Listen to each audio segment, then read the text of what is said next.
तो आज मैं आपको एक अनोखी रहस्यमय कहानी सुनाऊंगी। अगर आप चैनल पर नए हैं तो अभी सब्सक्राइब कर ले, क्योंकि यह मेरा दूसरा नया चैनल है।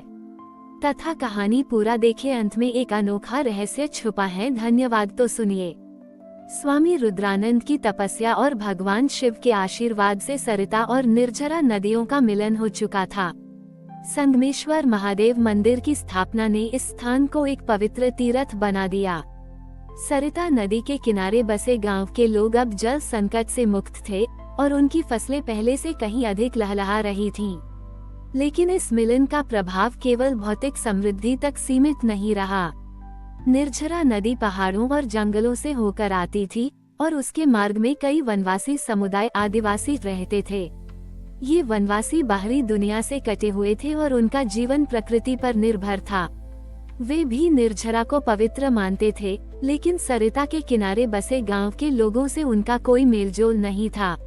उनके बीच भाषा और रीति रिवाजों का अंतर था और कभी कभी अविश्वास भी होता था।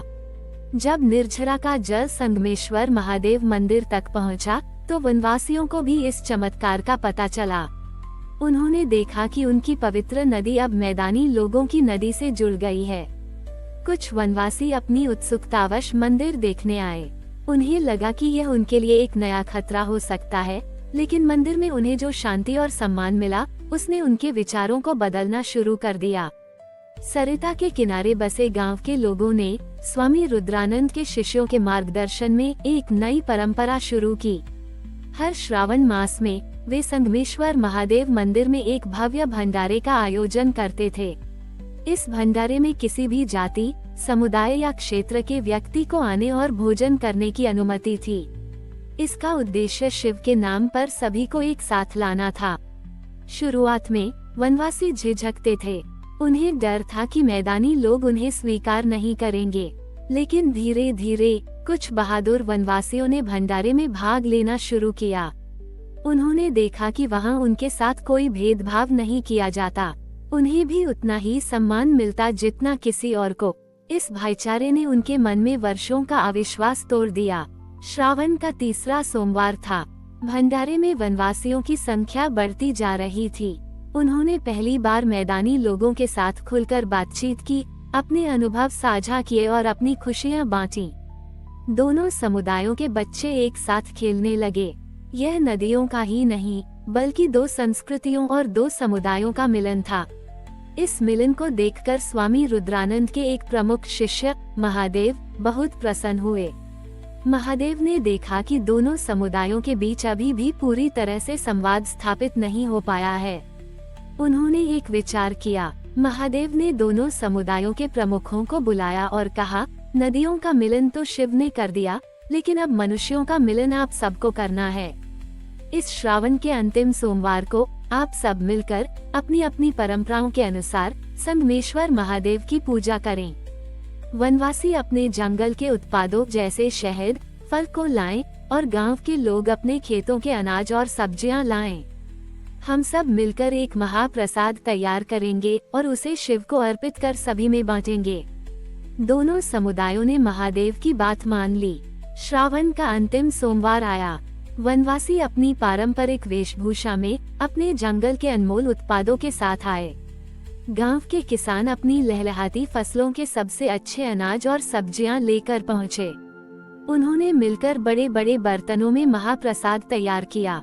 जब महाप्रसाद तैयार हो गया, तो दोनों समुदायों ने मिलकर संगमेश्वर महादेव की पूजा की। उन्होंने एक दूसरे की प्रार्थनाओं को सुना और एक दूसरे के रीति रिवाजों का सम्मान किया। पूजा समाप्त होने के बाद उन्होंने एक दूसरे को गले लगाया और खुशी खुशी महाप्रसाद बांटा। उस दिन से देवभूमि और उसके आसपास के वनवासी क्षेत्र के लोग एक ही परिवार की तरह रहने लगे। उन्होंने एक दूसरे से सीखा। वनवासियों ने कृषि के नए तरीके सीखे और मैदानी लोगों ने जंगल के औषधीय पौधों और वन्यजीवों के बारे में जाना। उनके बीच व्यापार भी शुरू हुआ, जिससे दोनों समुदाय समृद्ध हुए।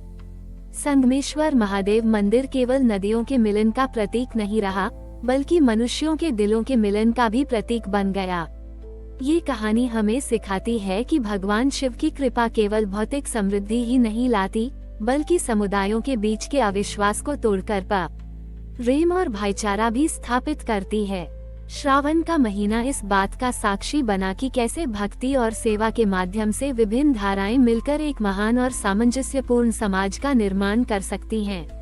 संगमेश्वर महादेव मंदिर और स्वामी रुद्रानंद के शिष्य महादेव के प्रयासों से देवभूमि और वनवासी समुदायों के बीच एक बड़ी ऊर्जा बंधन स्थापित हो चुका था। ये बंधन केवल आपसी सहयोग का नहीं, बल्कि एक दूसरे की संस्कृति और परंपराओं के सम्मान का था। दोनों समुदायों ने मिलकर कृषि और जंगल उत्पादों के आदान प्रदान के लिए एक साप्ताहिक हाट बाजार शुरू किया, जिससे सबकी आर्थिक स्थिति सुधरी।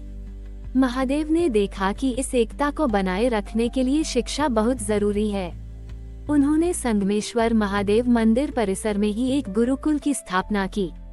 इस गुरुकुल में दोनों समुदायों के बच्चे एक साथ पढ़ते थे।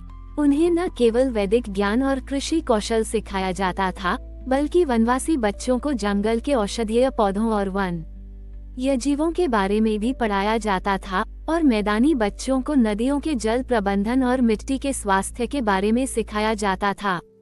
ये गुरुकुल ज्ञान के संगम का प्रतीक बन गया।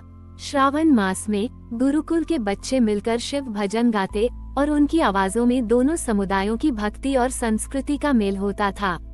वे सीखते थे कि कैसे नदी का जल सबको जीवन देता है, वैसे ही ज्ञान और भाईचारा समाज को जोड़ता है।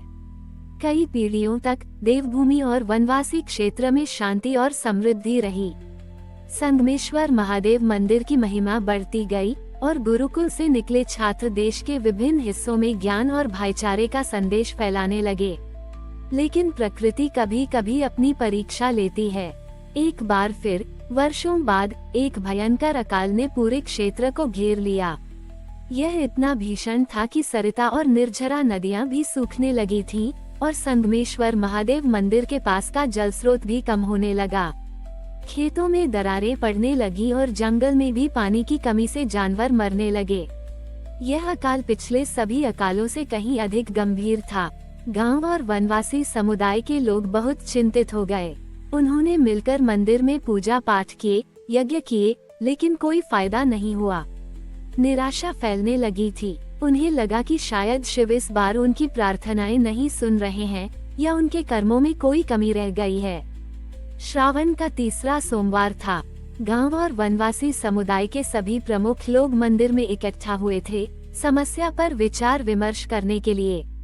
तभी गुरुकुल का सबसे छोटा छात्र आशीष नाम का एक बालक, जो मात्र 8 वर्ष का था, आगे आया। आशीष अपनी विनम्रता और शुद्ध हृदय के लिए जाना जाता था। आशीष ने डरते डरते कहा, गुरुजी, मुझे आज रात एक स्वप्न आया है। उद्धरण चिन्ह। महादेव ने आशीष को बोलने की अनुमति दी। आशीष ने बताया, मैंने स्वप्न में देखा कि शिवजी कह रहे हैं कि अकाल का कारण केवल जल की कमी नहीं, बल्कि धरती के भीतर की गर्मी है। उन्होंने कहा कि संगमेश्वर से थोड़ा दूर एक पुरानी जटाशंकर गुफा है, जहां एक प्राचीन शिवलिंग है। वो शिवलिंग भूमिगत जल का स्रोत है, लेकिन उसे वर्षों से कोई नहीं जानता और वह ढका हुआ है। शिवजी ने कहा कि यदि हम उस शिवलिंग पर श्रावण के अंतिम सोमवार को अखंड सहस्त्र धारा, हजारों धाराओं से जल अभिषेक करें, तो धरती की गर्मी शांत होगी और जल फिर से प्रकट होगा। उद्धरण चिन्ह। गांव के प्रमुखों ने आशीष की बात पर संदेह किया।